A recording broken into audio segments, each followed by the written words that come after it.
Hi friends, welcome back to our channel.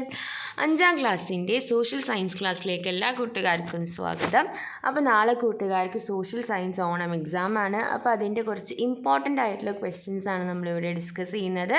അപ്പോൾ നമുക്ക് നോക്കി നോക്കാം. ആദ്യത്തെ ചോദ്യം, how did Gandhiji use charkha and khadi clothing as a weapon of agitation against the British? അപ്പോൾ എങ്ങനെയാണ് ഗാന്ധിജി ചർക്കയും അതുപോലെ തന്നെ ഖാദി വസ്ത്രങ്ങളും ബ്രിട്ടീഷുകാർക്കെതിരായിട്ടുള്ള ഒരു ആയുധമാക്കി മാറ്റിയത്? എങ്ങനെയാണ്? Gandhiji made khadi, charkha and boycott foreign goods as part of the freedom struggle. അപ്പോൾ ഫ്രീഡം സ്ട്രഗിളിൻ്റെ പാർട്ടായിട്ട് ഗാന്ധിജി എന്ത് ചെയ്തു? ഖാദിയും ചർക്കയും ഒക്കെ ഉപയോഗിക്കാനായിട്ട് തുടങ്ങി. അങ്ങനെ ഫോറിൻ ഗുഡ്സൊക്കെ ബോയ്ക്കോട്ട് ചെയ്തു.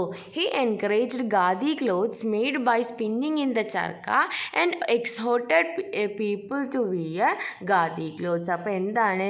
ഈ ഖാദി വസ്ത്രങ്ങൾ ഉണ്ടാക്കാനും അതുപോലെ തന്നെ അത് ധരിക്കാനും ജനങ്ങളെ എൻകറേജ് ചെയ്തു. Gandhiji turn the freedom struggle into a mass movement by making clothes as a weapon of struggle. അപ്പോൾ ഗാന്ധിജി എന്ത് ചെയ്തു? ഫ്രീഡം സ്ട്രഗിളിനെ ഒരു മാസ് മൂവ്മെൻറ്റ് തന്നെയാക്കി മാറ്റി. ചർക്ക ബിക്കെയിം എ സിമ്പിൾ ഓഫ് സ്വദേശി movement and wearing khadi clothes and khadi caps become A simple of patriotism. അപ്പോൾ ചർക്ക എന്ന് പറയുന്നത് സ്വദേശി മൂവ്മെൻറ്റിൻ്റെ ഒരു സിമ്പിളായി മാറുകയും അതുപോലെ തന്നെ ഖാദി വസ്ത്രം ധരിക്കുക എന്നത് പാട്രിയോട്ടിസത്തിൻ്റെ ഒരു സിമ്പിളായി മാറുകയും ചെയ്തു. ഓക്കെ, നമുക്ക് രണ്ടാമത്തെ ചോദ്യം നോക്കാം.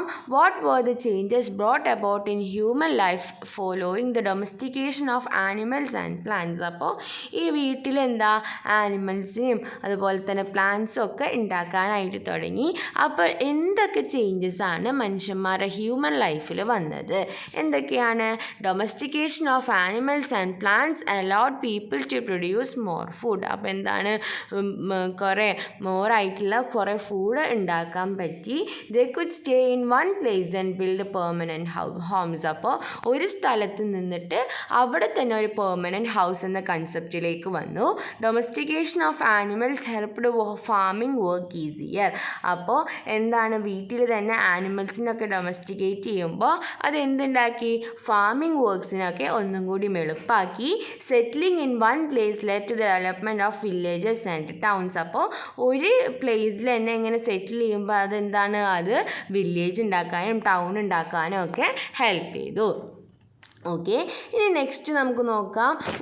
Write a note about making of clothes by early humans. അപ്പോൾ നമുക്കറിയാം മനുഷ്യന്മാർ ഏർലി ഹ്യൂമൻസ് വെച്ചിട്ടായിരുന്നു ക്ലോത്ത്സ് ഉണ്ടാക്കി. ഏർലി ഹ്യൂമൻസ് എന്ത് വെച്ചിട്ടായിരുന്നു ക്ലോത്ത്സ് ഉണ്ടാക്കിയത്? ഈ ട്രീസിൻ്റെ ബാഗ്സും അങ്ങനെ ആനിമൽ സ്കിന്നൊക്കെ യൂസ് ചെയ്തിട്ടാണ്. അപ്പോൾ അതിനെ പറ്റിയിട്ടൊരു നോട്ട് തയ്യാറാക്കാൻ. Humans use the materials they got from the surroundings as clothing when they lived by hunting. അപ്പോൾ ഹണ്ട് ചെയ്തപ്പോൾ അവരെന്താണ്? അവർക്ക് കിട്ടിയ സാധനങ്ങളൊക്കെ ആയിട്ട് അവരെന്തുണ്ടാക്കാൻ തുടങ്ങി? ക്ലോത്ത്സ് ഉണ്ടാക്കൽ തുടങ്ങി. They used grass, bark of trees and hide for making clothes. അപ്പോൾ അവരെന്തൊക്കെ യൂസ് ചെയ്യാൻ തുടങ്ങി? ഈ ട്രീസിൻ്റെ ബാർക്ക് അതുപോലെ ആനിമൽ സ്കിന്നൊക്കെ യൂസ് ചെയ്തിട്ട് അവർ ക്ലോത്ത്സ് ഉണ്ടാക്കാനായിട്ട് തുടങ്ങി. Horn and bone of animals were used as needles and tools to make clothes. അപ്പോൾ ഹോണും ബോണും അവരെന്തായിട്ടുണ്ടാക്കി? നീഡിൽസ് ആയിട്ട് യൂസ് ചെയ്തു. അതുപോലെ തന്നെ അത് വസ്ത്രങ്ങൾ ഉണ്ടാക്കാനുള്ള ഓരോ ടൂൾസ് ആക്കിയിട്ടും അവർ യൂസ് ചെയ്തു. They also made clothes by cleaning and softening animal skin and fur. അപ്പോൾ ആനിമൽസിൻ്റെ സ്കിന്ന് സോഫ്റ്റൻ ചെയ്തിട്ടും ക്ലീൻ ചെയ്തിട്ടും അവർ എന്ത് ചെയ്യാൻ തുടങ്ങി? ക്ലോത്ത്സ് ഉണ്ടാക്കാനായിട്ട് തുടങ്ങി. Okay, next question number 4.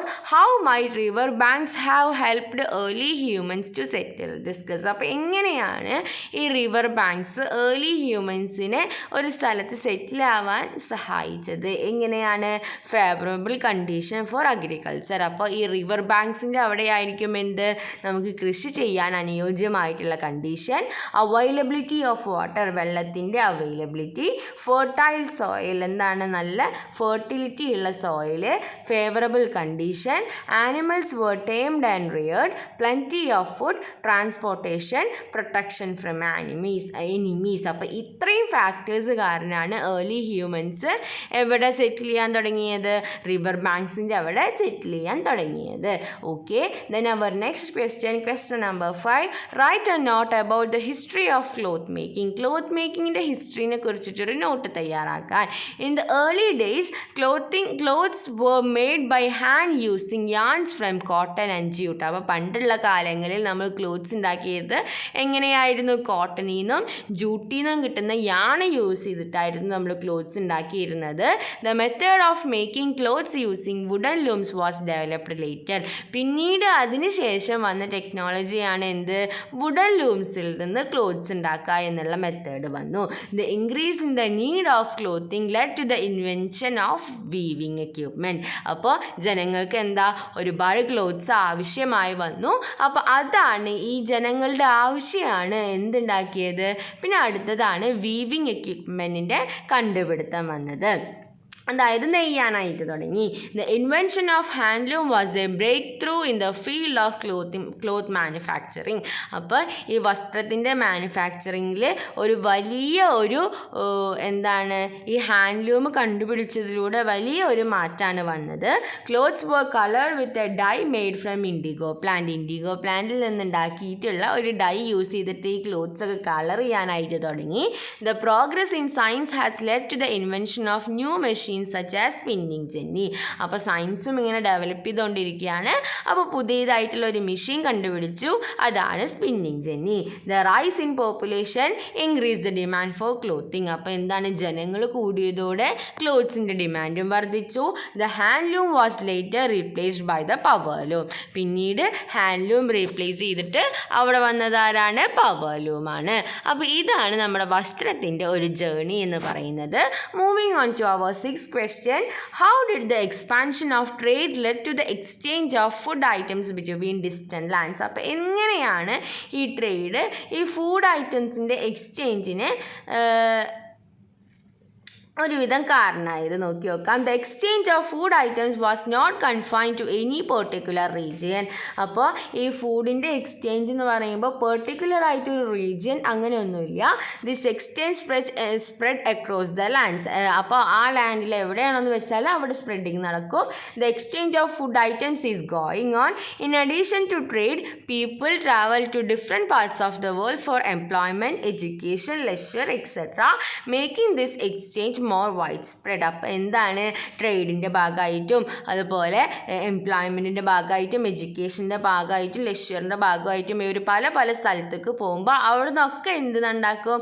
അവിടെ നിന്നൊക്കെ ഈ എക്സ്ചേഞ്ച് നടക്കും. It was the expansion of trade that led to the exchange of food items between distant lands. അപ്പോൾ അങ്ങനെയാണ് എന്താണ് ട്രേഡിൻ്റെ എക്സ്പാൻഷനും അതുപോലെ തന്നെ ഫുഡിൻ്റെ എക്സ്ചേഞ്ചൊക്കെ വന്നത്.